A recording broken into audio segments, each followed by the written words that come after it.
গণেশ মহারাজ এসে গেছে। কালকের পূজা।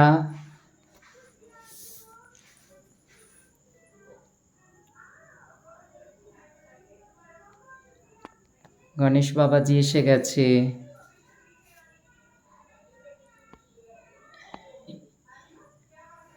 এই গণেশটা আমার এক দাদা দিয়েছে। ওনার মনের বাসনা ছিল আমার ঘরে একটা গণেশ পূজার সময় গণেশ ঠাকুর দেবে, তো গণেশ ঠাকুরটা দিয়েছে।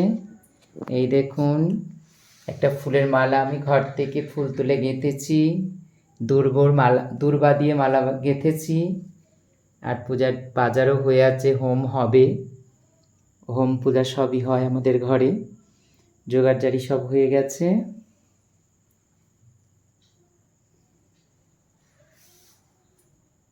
কাল সকালে ঘট বসবে, 8:30টায় ব্রাহ্মণ আসবে বলেছে, পূজা হবে কাল।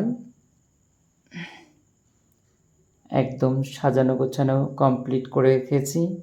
অনেক সকালে উঠতে হয় তো, সেই জন্য করে সব গোছানো।